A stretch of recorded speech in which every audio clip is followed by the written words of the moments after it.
Hi, I'm Tim. Welcome to our channel, and thank you for logging on. Today we have a battle of bruisers. Steel is real as Rolex goes head-to-head with Audemars Piguet in the dive segment. Can high horology beat luxury horology? Let's find out. We're going to go with the Audemars Piguet Royal Oak Offshore Diver, reference 15710ST. This represents current production. Audemars Piguet launched the current generation offshore diver at SIHH 2015 and incorporated revisions to the case profile, the dial, the hands, but most of all, the addition of a caseback display window. Let's talk about the fit and the feel because that is fundamental. If the watch doesn't fit, the fun doesn't start. And this timepiece is big. It's thinner than you'd expect at 14.2 millimeters thick because there is no mound of complication module stacked atop the base movement like on an offshore chronograph. Nevertheless, 14.2 millimeters is its only surprisingly discrete dimension as the timepiece is simply huge. 42 millimeters in diameter, but in truth, more like a 44 or a 45.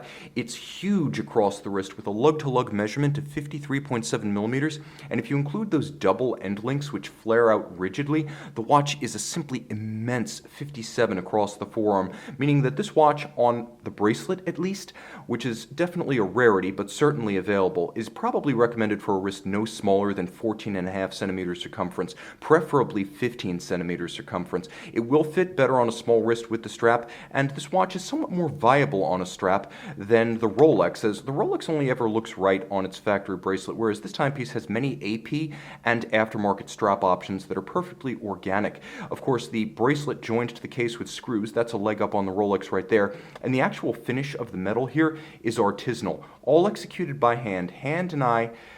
Artisanal pressure and feel and experience against milling machines. You have those satin flanks, the satin tops. You have the small finishing bevels between the links to produce a more fluid, almost silk-like rolling action, and then that hairline bevel perfectly aligned from the flare of the lug all the way down the individual links.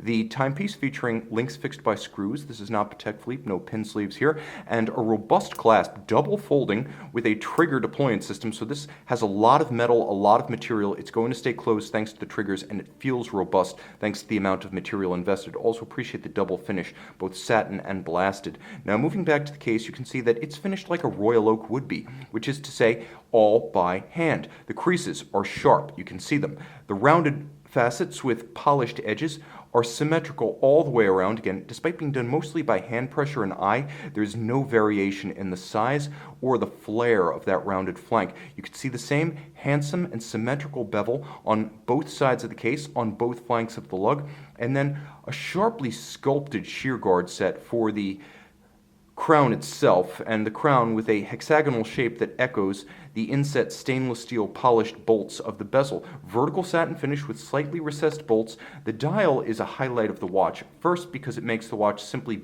easier to read by day than the Rolex. The high contrast makes each individual index as well as the hands pop. Second, there's a lot going on. It has better depth than the Rolex with that dished ray-hot outboard formed by the unidirectional rotating, internal rotating dive bezel. Now, it's activated by a screw-down crown that allows you to ratchet it in one direction, which gives you access to 60-minute timing by means of the minutes hand, which has differential color as well as differential lume. All of the hands white gold, all of the indices white gold, stamped silver mega tapisserie dial, and discrete integration of a date with a magnifier, albeit integrated into the dial rather than as a component of the crystal. Turn it all over. Audemars Piguet manufactured caliber 3120. 40 joules, automatic winding. I'm going to get as close as I can here, but 40 joules, automatic winding, 60-hour power reserve, 21,600 vibration per hour beat rate, free sprung with a full balance bridge for shock resistance, 22-carat winding mass with the coats of arms of the Audemars and Piguet families, all of this protected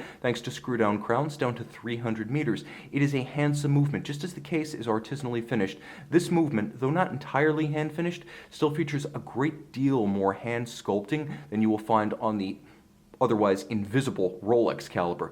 So the Rolex doesn't have a display case back, and if it did, it wouldn't look like this. Advantage Audemars Piguet. Now, this timepiece also has a new price when it was new of over $19,000, but with the bracelet as a special order accessory, that cost soars to over $20,000. Today, this is a pre-owned watch in the $18,000 to $19,000 range. Let's take a look at the competition. For 2017, Rolex replaced its short-lived Sea Dweller 40 with a 50th anniversary celebration of its hardest core dive watch. Now, the timepiece does feature 43mm diameter, but it doesn't wear 1mm smaller than the Deepsea. It's immensely distinct from the Deepsea. The Deepsea is about 17.5mm thick. This is 15.3, so it's thicker than the AP, but it's much slimmer than a Deepsea. It's a tweener. It's between the Submariner and the Deepsea, and that continues in the lug-to-lug dimension, which is 50.4mm.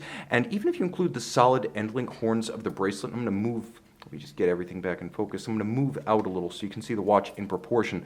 But you can see that the watch does wear far more compact on my wrist than the Audemars Piguet. And I would say this watch is viable on a wrist as small as 14.5 centimeters, maybe even 14 centimeters circumference. It looks more natural on every wrist, and it's closer to being an everyday watch than the simply gargantuan AP. The spacing between the lugs is 22mm, making it one of the broadest footings among current Rolex models.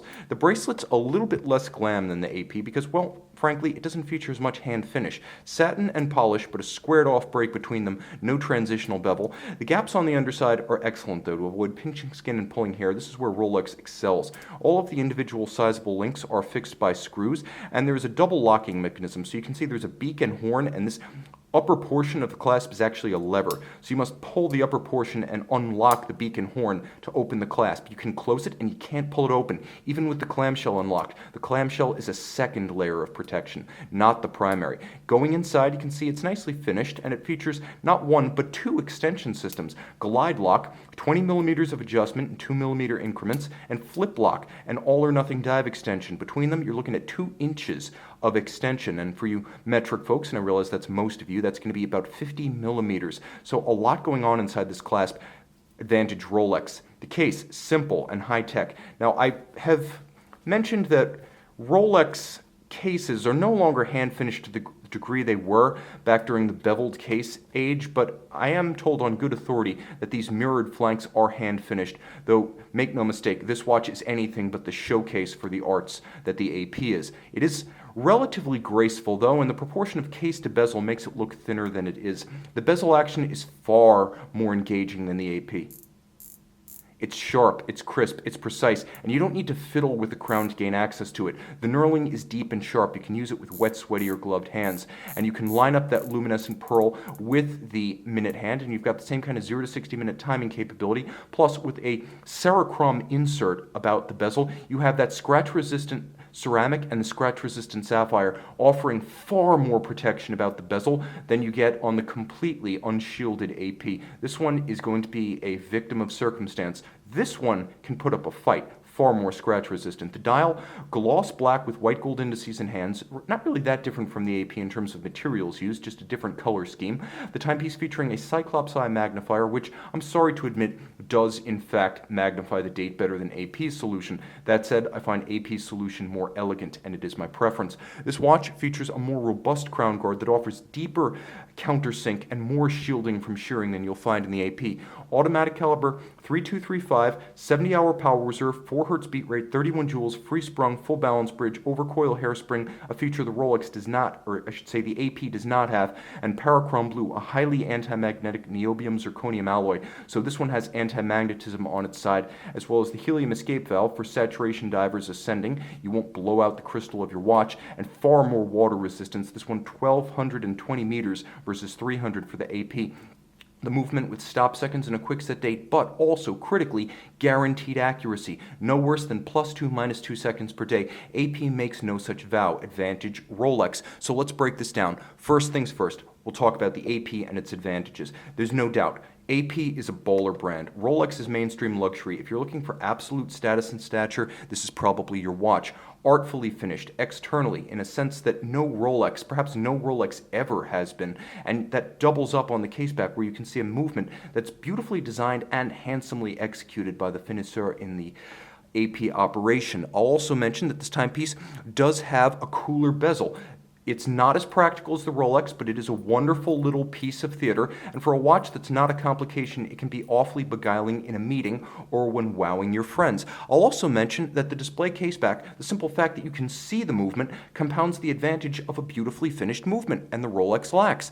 I'll mention that dial integration of the date is much better on the Audemars Piguet, and somehow, impossibly, the AP is slimmer, so if you've got a broad wrist that can provide an anchor for this monster, it will fit under a sleeve more easily than the Rolex. Now let's talk about the Rolex. Okay, first things first, this Rolex has a clasp that puts every Audemars Piguet to shame. Not one, but two extensions, including a micrometric extension, advantage Rolex. I'll also shout out the fact that the Rolex fits better. Although it's thicker, it's more compact in just about every other dimension, wearing far smaller than the AP. The AP wears like a 45, this wears like a 41. So they both belie their size in different senses. Tech, Parachrom blue anti-magnetic hairspring with a solid caseback, 70-hour power reserve versus the AP's 60, and that guaranteed COSC Chronometer Plus superlative chronometer timing standard, acing the AP in every respect. Greater diving depth, 1,220 meters to 300, and there's the helium escape valve.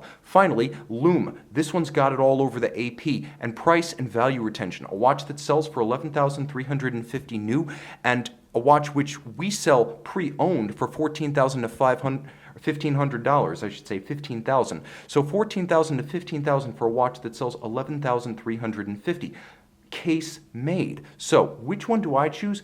Based on my personal priorities, I'm going to go with the Rolex. It doesn't quite have the artisanal character of the Audemars Piguet, but it's an easier watch to wear. There's more technology inherent. The clasp owns the AP, and frankly, for thousands of dollars less, this watch actually gains value, whereas this one loses a little bit. So the Rolex is my choice. You guys let me know in the description below which one of these would be your pick among the big bruisers of luxury horology. Lume shot, Rolex domination.